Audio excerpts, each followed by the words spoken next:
아버지가 성종인데 어떻게 고향이 경상도가 되죠?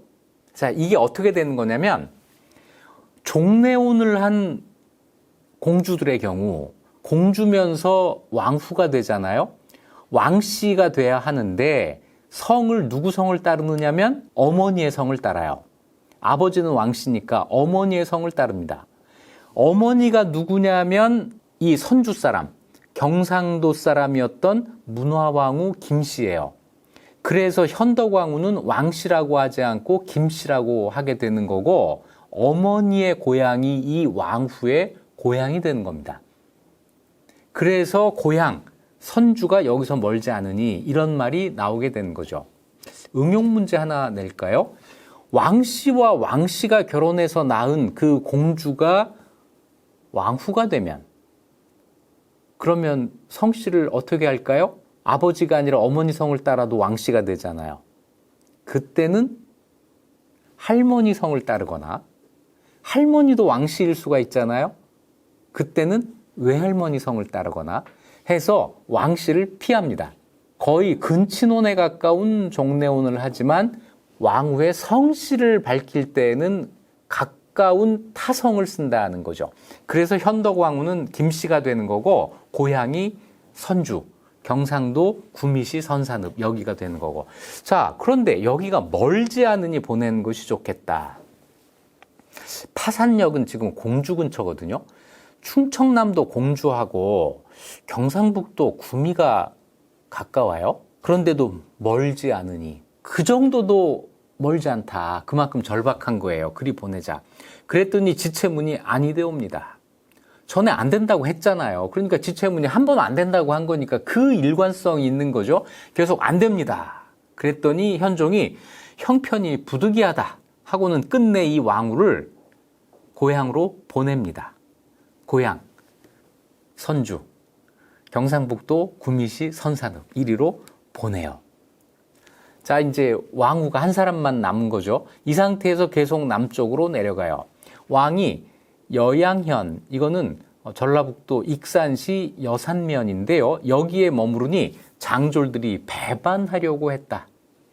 거기까지 왕을 호종했던 이 군졸들이 우리 더는 못 가겠어요. 뭐 이런 식의 이반이 일어난 거예요. 그러자 지체문이 왕한테 하려기를 태조께서 통일하셨을 때 유공자들에게 비록 그 공이 작더라도 반드시 상을 내리셨습니다. 하물며 지금은 험난함을 겪고 있으므로 인심을 얻는 것이 중요하니 마땅히 먼저 상을 내려 장려하십시오. 이 따르는 이 군졸들에게 상을 내려라 이런 거예요. 그런데 현종한테 내릴 상이 없어요. 가진 게 지금 없잖아요. 재물 이런 거 다 이제 뭐 뺏기거나 뭐 이랬을 테니까 자, 왕이 상을 내려야지. 그런데 왕한테는 정말 무형의 무한한 상이 있잖아요. 네, 왕이 그 건의를 쫓아서 이 장졸 16명에게 중윤이라는 관직을 줍니다. 근데 왕에게는 무형의 무한한 상, 관직이 있잖아요. 이 관직은 뭐예요? 나중에 다 회복이 되면 이 대우를 해줄 거야 라고 하는 일종의 어음이죠. 이걸 내려줍니다. 이래서 다독거려 가면서 내려가요. 삼례역에 이르자, 여기는 전라북도 완주군 삼례읍입니다. 여기에 이르자 전주절도사 조용겸이 평상복 차림으로, 야복이라고 돼 있어요. 평상복 차림으로 어가를 맞이했다. 이건 굉장히 무례한 겁니다. 왕을 맞이하는데 자기가 입고 있던 옷, 말하자면 집에서 입고 있던 추리닝 차림에 삼선 슬리퍼 신고 왕 앞에 나타난 거예요. 이거 상상이 갑니까? 왕을 만나면 딱 그 관복을 갖춰 입고 그러고 와야죠. 이 조용겸이라는 사람이 이게 좀 첫 인상이 안 좋죠? 그러니까 이 왕을 시종하던 어떤 사람이 전주는 후백제의 수도이므로 태조도 싫어하셨습니다. 청컨대 주상께서는 행차하지 마십시오. 후백제 뭐 그런 것 때문이었겠어요. 딱 보니까 이 전주를 근거지로 하고 있는 이 조용겸의 그 차림, 추리닝 삼선 슬리퍼, 추리닝 차림에 삼선 슬리퍼, 이걸 보고 딱 이거 아니구나 싶었던 거죠. 그래서 왕도 그걸 그렇다 여기고 전주로 들어가지 않고 그 옆에 있는 장공역이라고 하는 역으로 가요. 그랬더니 조영겸이 소란을 피웁니다. 왕이 내 손 안에 있다. 이걸 이제 드러내려고 하는 거예요. 그래서 자기가 동원할 수 있는 군대들을 전부 내세워가지고 막 북을 치면서 막 떠들썩하게 막 위세를 피우는 거예요. 왕을 협박하는 거죠. 지체문이 역졸들을 시켜서, 역졸은 뭐냐면 장공역에 들어갔잖아요. 이 역에서 일하는 사람들, 이걸 역졸이라고 하는데, 이 사람들을 시켜서 문을 닫고 지키게 했으므로 적들이 감히 들어오지 못했다. 오히려 전주의 그 지방관이 왕을 공격을 하는 이런 상황이 된 겁니다. 자, 여기에 이제 재밌는 장면 하나가 등장해요. 이거는 그냥 기록 자체가 재밌어요. 왕이 왕후와 함께 말을 탄 채 장공역 청사에 있었습니다. 앞에 우르르 유용겸이 보낸 그 사람들이 막 북을 치고 있었던 거예요. 자, 지체문이 지붕에 올라가서 너희들이 왜 그러느냐? 무엇 때문에 이러느냐? 유승건은 오지 않았는가? 이렇게 물어요. 이 유승건은 누구냐면 중앙의 관직에 있다가 어떤 이유에서인지 전주로 내려와 있던 사람이고, 이 사람이 이때 유용겸 편에서 현종을 공격한 사람이에요. 다른 사람들은 모르겠지만 이 사람은 중앙의 관직에 있었던 사람이기 때문에 뭔가 말을 붙여볼 수 있다고 생각을 한 거예요. 그래서 유승건은 오지 않았는가라고 유승건을 찾습니다. 역 바깥에 이 웅성웅성하는 그 사람들 중에서 왔다, 유승건이 왔다 그러는 거예요. 그래서 지체문이 너 누군데, 너는 누구냐라고 물어요. 그랬더니 그 사람이 너는 누구냐라고 되물어요. 그러니까 지체문이 목소리를 바꿔가지고 자기 목소리가 아닌 것처럼 해가지고 나는 누구다라고 대답을 해요. 나는 지체문이다라고 안 하고 딴 사람 이름을 댄 거예요. 나는 아무개야 이렇게. 그랬더니 그 적이 지장군이로구나. 너 지체문이지. 금방 알아본 거예요. 그러니까 지체문도 그 말하는 사람의 목소리를 알아차리고 너 마한조구나 라고 한 거예요. 이 마한조는 누구냐면 친종, 이건 뭐냐면 왕의 친위부대에 있었던 지휘관이에요. 지체문이 그 목소리를 듣고 너 친종 마한조구나 해가지고 서로 목소리를 이렇게 바꿔가지고 이렇게 속이려고 했는데 서로가 다 알아차린 거죠. 이거 전쟁터에서 좀 재밌지 않아요? 그래서 이 지체문이 왕명으로 유승건을 불러요. 너는 왕의 신하였으니 빨리 나한테 와라 이렇게 불러요. 그랬더니 유승건이 뭐라고 하냐면 지체문한테 당신이 먼저 나오지 않으면 나도 안 들어갈 거야 그래요. 그러니까 지체문이 문을 나와요. 나 나왔다. 그러니까 너도 들어와. 그래서 지체문이 문을 나와서 유승건을 데리고 왕 앞으로 갑니다.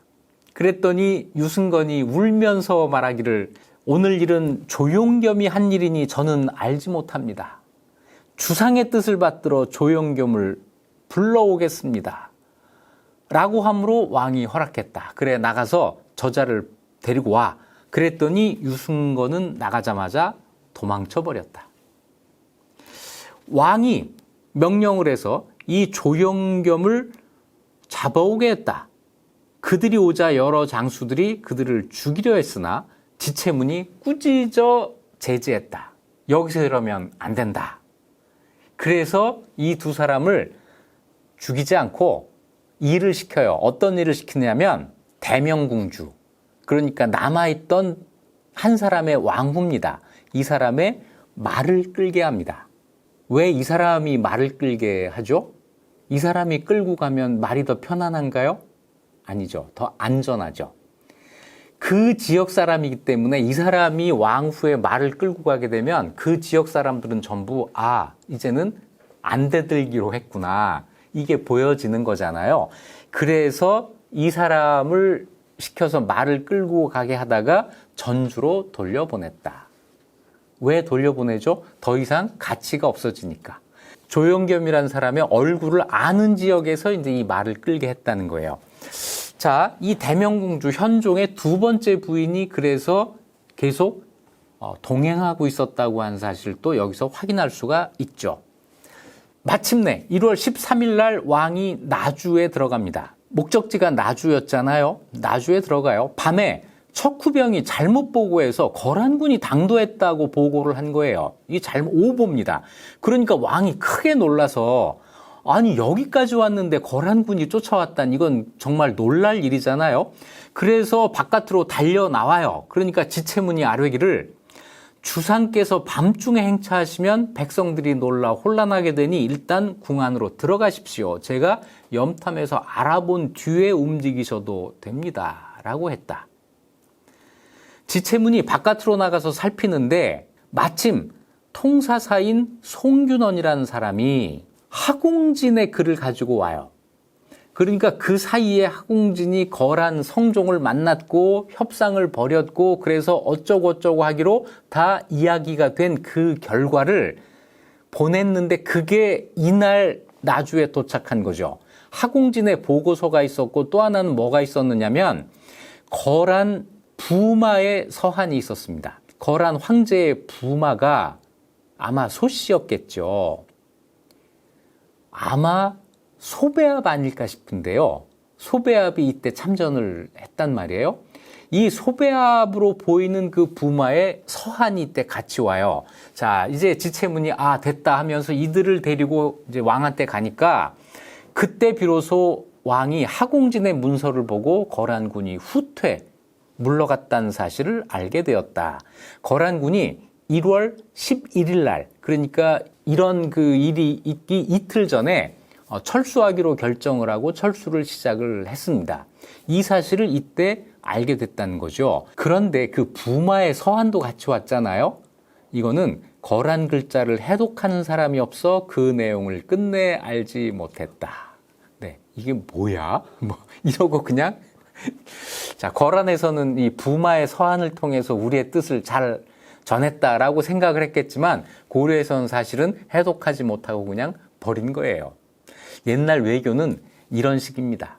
통역이 아직 되지 않는 상태에서는 이렇게 서로 자기 편한 대로 생각하고 내가 말했잖아 라고 했지만 듣는 쪽에서는 나 그런 말 들은 적 없는데 이런 서로 편하게 오해하면서 외교를 하고 있었다라는 거죠. 자, 어쨌거나 이래서 거란군이 물러났다는 소식을 듣고 현종이 한숨을 돌리게 됩니다. 그리고 개경, 서울로 다시 돌아오게 되는데 돌아오다가 공주에 이르러 지체문에게 갑자기 토지 30뼘을 하사해요. 이때쯤 생각하니까 지체문이 굉장히 고마웠던 모양이죠. 교서를 이제 내립니다. 교서의 내용은 이렇게 돼 있어요. 짐이 적의 침략을 피해 허둥지둥하며 먼 길을 갔는데 호종하던 신하들이 모두 도망가고 오직 지체문만이 온갖 풍상을 무릅쓰고 산 넘고 물 건너 말고삐를 잡는 수고를 사행하지 않으면서 끝까지 송죽의 절개를 지켰다. 송죽, 소나무, 대나무와 같은 절개를 지켰다. 참으로 빼어난 공적이 많으니 어찌 특별한 은혜를 아끼겠는가. 그래서 지체문에게 특별히 토지 30뼘을 하사한다 하는 거죠. 그리고 돌아와서 관직 생활을 계속했는데 현종 17년 1026년에 우복야가 되면서 그해 사망을 합니다. 그런데 거란과의 2차 전쟁 이후 지체문이 죽기 전 그 사이에 거란의 3차 침략이 있어요. 강감찬 장군이 활동하는 3차 전쟁이 있는데 이때는 지체문의 이름이 나오지 않습니다. 현직에는 있었는데 그 전쟁에서는 특별한 활동을 하지 않았다라고 하는 거죠. 현종에 이어서 아들 덕종이 즉위했을 때 특별히 지체문의 공로를 한번 언급한 적이 있어요. 왕이 직접 이런 말을 합니다. 고 상장군 좌복야 지체문은 왜 우복야였다가 죽었는데 상장군 좌복야라고 할까요? 요건 죽은 다음에 한 등급이 올라간 걸 거예요. 그래서 우복야가 죽은 다음에 좌복야로 한 등급이 올라간 겁니다. 그리고 상장군은 살아있을 때 상장군이었다기보다는 죽은 다음에 증직으로 받았을 가능성이 높아요. 자, 어쨌거나 고 상장군 좌복야 지체문은 선왕께서 남행하실 때 홀로 충절을 온전히 하여 고문이 제일이니 마땅히 공로를 기록하여 후세에 권장하도록 하라. 이것이 지체문에 대한 기록의 끝입니다. 그리고 증손자는 진호견이다. 이런 말이 나오게 되는 거죠. 자, 지체문에 대해서 알 수 있는 모든 것입니다. 하지만 지체문이 어떤 이야기의 주인공이 된다면 또는 조연으로라도 출연을 하게 된다면 이것보다 훨씬 더 많은 이야기가 만들어지겠죠. 이 적은 기록과 풍부한 이야기 사이의 공백을 메우는 역할을 하는 사람이 바로 작가입니다. 작가는 역사 다큐멘터리를 쓰는 게 아니죠. 역사적 사실을 근거로 해서 이야기를 만드는 사람입니다. 이걸 우리는 인정을 해줘야 되고 그런 만큼 사극이 픽션이라고 하는 사실도 당연히 받아들여야 되겠죠.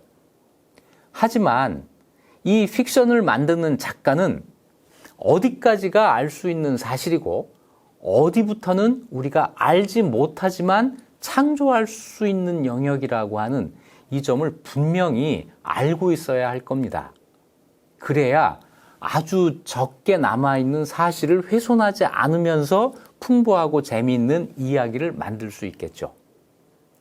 그 작가가 만든 작품을 즐기는 우리들도 어디까지가 사실인지를 알고 어디부터는 작가가 만든 이야기야. 이걸 알고 드라마를 보신다면 훨씬 더 재미있게 드라마를 보면서 역사적 사실을 훼손하지 않을 수 있을 겁니다. 그래서 역사는 이익 주는 역사에서. 지금까지 이익 주는 역사였습니다.